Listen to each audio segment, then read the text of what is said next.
लिखें 160 की speed 5 minute की।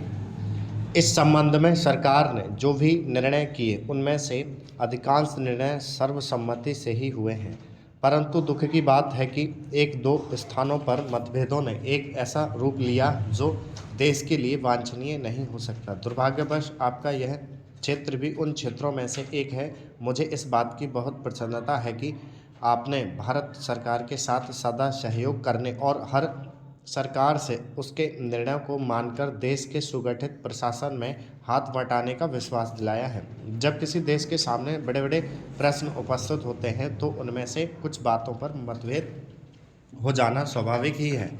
इस युग में जब हम सब काम जनता की सम्मति से करना चाहते हैं और हमारी सरकार भी जनता की बनाई हुई है, तब यदि कहीं मतभेद हो जाए तो उसमें उतावलापन करने की कोई गुंजाइश नहीं रहती, क्योंकि विरोध प्रदर्शन करने के लिए आपके पास पर्याप्त समय है। परंतु एक चीज़ जो हम सभी को भली भांति जान लेनी चाहिए और जिसके संबंध में किसी प्रकार के मतभेद की गुंजाइश नहीं होनी चाहिए, वह यह है कि चाहे हमारे मतभेद कितने ही अधिक क्यों न हो, उनको सुलझाने का एक ही उपाय है, और वह उपाय यह है कि इस संबंध में निर्णय आपस में बातचीत करके तथा एक दूसरे को समझा बुझाकर किए जाएं, डंडों और पत्थरों से नहीं।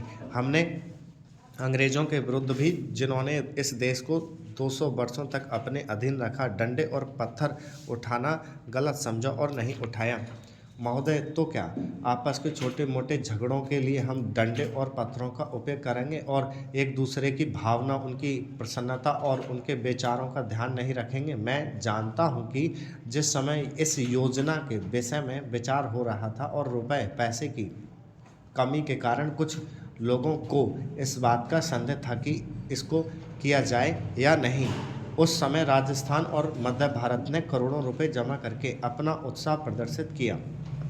इससे लोगों में केवल उत्साह को ही प्रोत्साहन प्राप्त नहीं हुआ, बल्कि उनमें सहयोग की भावना का भी विकास हुआ, क्योंकि इतना बड़ा काम यदि ऐसी भावना पर नहीं तो और किस भरोसे पर हाथ में लिया जा सकता था। मैं चाहता हूं कि आप में से प्रत्येक इस काम को अपना काम समझें और इसमें यथाशक्ति सहायता करें और इसको पूरा करा दें। कल मैंने सुना और मुझे यह देखकर प्रसन्नता भी हुई है कि आप लोगों ने यहाँ पर किसी एक ही स्थान से नहीं बल्कि सारे भारतवर्ष से आदमियों को बुलाया है और वे आकर काम कर रहे हैं। बहुधा ऐसा होता है कि ऊंचे ऊंचे स्थानों पर बड़े बड़े अधिकारी दूर दूर से आते हैं, पर जो काम कठिन समझा जाता है उसको स्थानीय लोग ही करते हैं। इसके विपरीत मैंने यहाँ यह भी देखा कि केवल ऊंचे पदों पर ही नहीं बल्कि पत्थर तोड़ने तथा पत्थर काटने और ठेठ मजदूरी का काम, जो कठिन काम होता है, मद्रास से लोग आकर कर रहे हैं। यह हर्ष की बात है।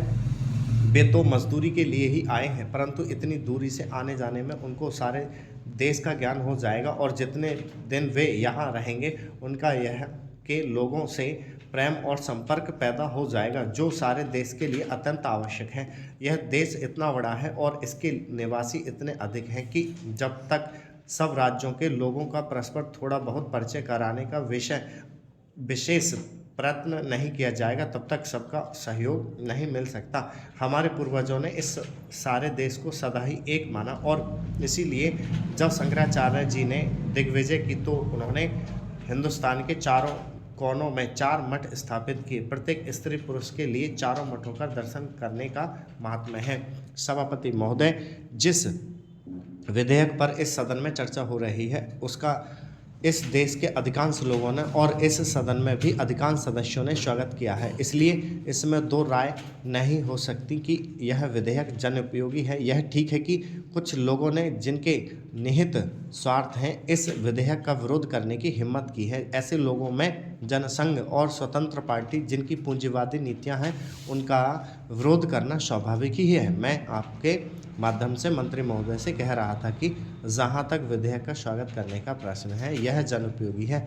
जहां मैं इस विधेयक का स्वागत करता हूं, वहां यह भी निवेदन करना चाहता हूं कि इस कानून को सफल बनाने के लिए, जैसा प्रधानमंत्री ने सदन में अभी कहा, जो लोग इसका स्वागत करते हैं उनको उचित दृष्टिकोण और ईमानदारी के साथ काम करना चाहिए। हमारे देश ने गरीबी को दूर करने के लिए पंचवर्षीय योजनाओं के माध्यम स्टॉप